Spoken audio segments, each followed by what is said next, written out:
So unless you've been living under a rock this last while, you have undoubtedly heard somebody utter the phrase, "Nobody wants to work anymore." Generally speaking, this is being said by baby boomers, business owners, and rich people in reference to millennials and Gen Zers in an attempt to paint them as lazy, unmotivated, and entitled. Get your fucking ass up and work. The funny part about this is that none of it's new. Since basically the beginning of time, people have been looking down their nose at people younger than them, at the generations that have come after them, and making those exact claims that they're lazy, unmotivated, entitled, and just want everything handed to them. But in the last few years, and in particular since the start of the pandemic, a lot has shifted within the labor markets. Basically, everywhere you go, businesses are hiring, people are quitting their jobs, and it seems like almost every store in existence is short-staffed. As both a millennial and a business owner myself, I figured I would take this opportunity to weigh in with my 2 cents and offer some perspective as to why it seems that nobody wants to work anymore. The first point that I think is important to bring up is that nobody has ever really wanted to work ever. That's why it's called work. I think that intrinsically, we as human beings desire to feel productive and busy and useful, but that's a very different thing than holding down a stereotypical job where we're specifically trading our time and our labor for money to be able to pay our bills. If we wanted to go to work, if we liked working, we wouldn't have to be paid for it, and that would be called volunteering. We all want to have a roof over our heads and food in our bellies, and that's totally fine, but I think that it's disingenuous, to say the very least, to assume that we all wake up in the morning with springs in our step and just eager to go and trade our time to somebody doing something that we probably don't really enjoy doing very much. But with all that being said, a lot has changed in the world over the last 40 to 50 years, and the world that our parents grew up in is not at all the same world that we're living in today. And so while none of this is to say that our parents' and grandparents' generation didn't experience struggles of their own, because of course they absolutely did, the fact is that the economic situation was very different and the job market was very different. Just 1 to 2 generations ago, somebody could graduate high school, land themselves a decent job, and find themselves squarely in the middle class, able to raise a family, and none of that is at all reflective of our reality anymore. My grandfather was a cab driver, the least glorious, least educated job in the entire world. In fact, I'm pretty sure he didn't even graduate high school or even maybe elementary school, if I'm remembering correctly. Don't quote me on that. But the point is, he was absolutely not an educated man. And while nobody would have considered them anything close to wealthy, and they definitely did have financial struggles at times, the fact is they were squarely middle class, and my grandfather was able to support his family on his cab driver income. They were able to buy a semi-detached house in Toronto, to raise 3 kids, and ultimately 2 grandkids, while my grandmother stayed mostly as a homemaker. They had a car, they had pets, and every once in a while they were even able to scrape together enough for a quick vacation down to the States. Another example we could look to would be one of the biggest pop culture icons ever, and that would be The Simpsons. And yes, obviously, The Simpsons is just a cartoon, and cartoons aren't necessarily meant to be 100% realistic. But the fact is, pop culture mirrors society, and The Simpsons originated in 1989, which was only 33 years ago. And when Simpsons debuted, The Simpsons' life was meant to be reflective of an average middle-class life in America.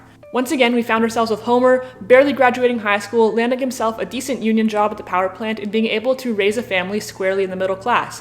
And again, nobody would argue that they were rich, but on Homer's income alone, they were able to support their family. They were able to raise 3 kids, have a dog and a cat.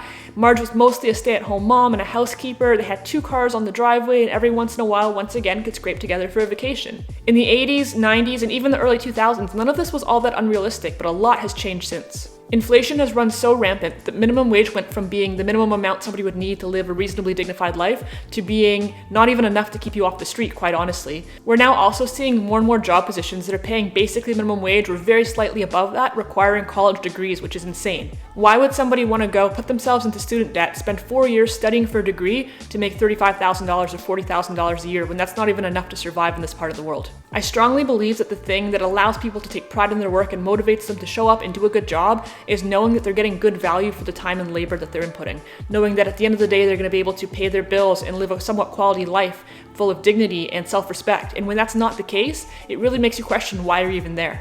Why would anybody want to spend all day standing on their feet doing backbreaking labor just to have to pick between buying groceries or putting gas in their car? It doesn't make any sense. The cost of living nowadays is astronomical, and wages have simply not kept up. If you don't have a university degree nowadays, you're basically nothing, and now it's becoming the same way where if you have a bachelor degree, it doesn't mean much either because almost everybody has one.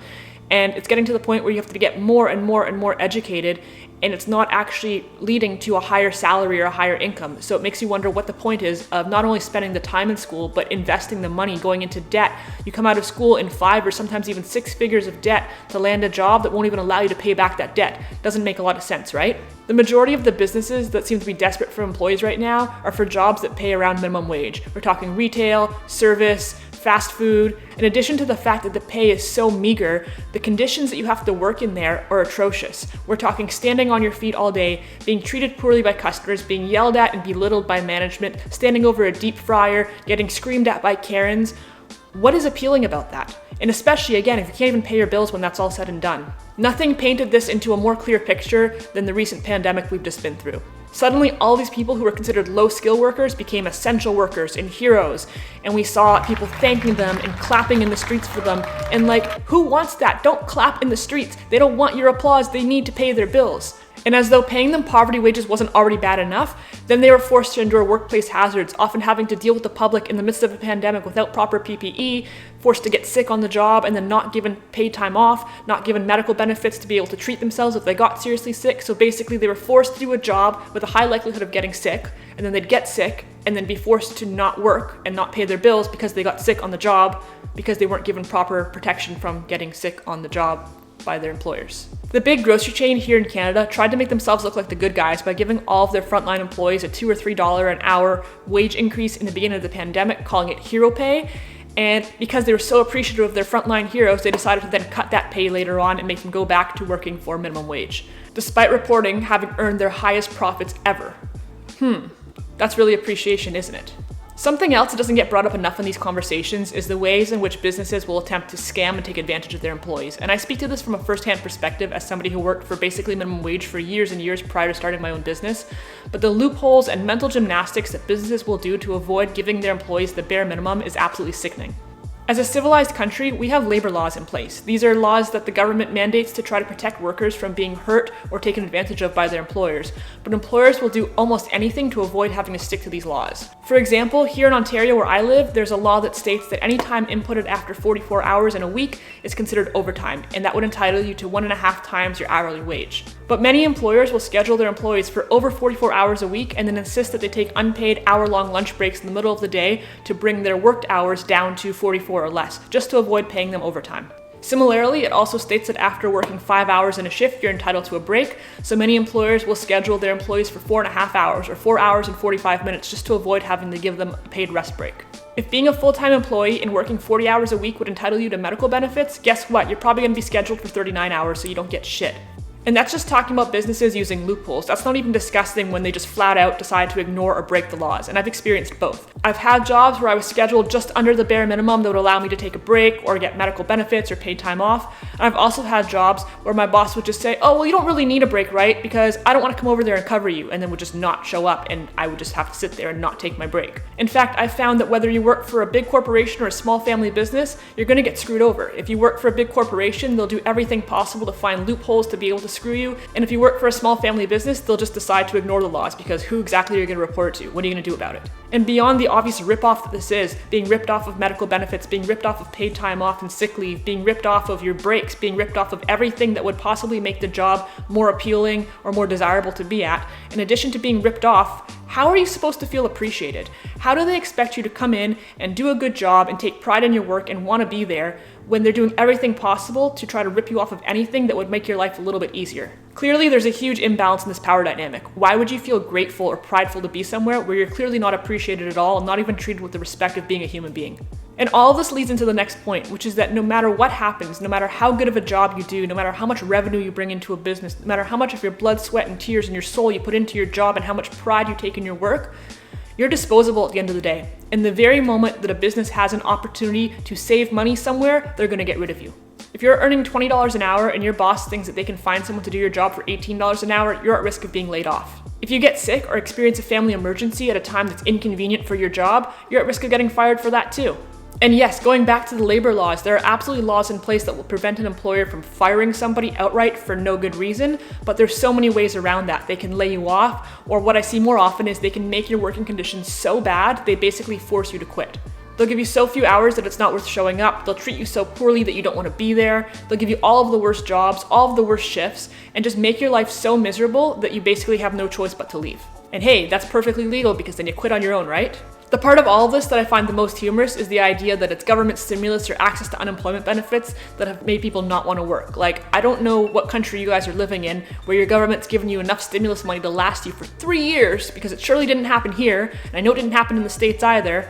but whatever you're smoking, I want some of that. If the wages that are being paid to you are not equivalent to the cost of living where you live, what's even the point? Like, you're going to work to be able to pay your rent and buy groceries and put gas in your car and pay for your insurance and all of that mundane stuff. And if you're going and doing that job and it doesn't even give you the opportunity to do that, what's the point of going? Like, 10 times 0 is still 0. If you can't pay your bills, what's the point in going somewhere that's still not going to help you pay your bills? But something else has changed in the world as well, and it's what we're now calling the gig economy. Now, I want to be clear that I'm not saying that the gig economy is without its flaws. There's plenty of them. Again, it's usually lacking in the medical insurance and a lot of worker protection because you're then considered self-employed.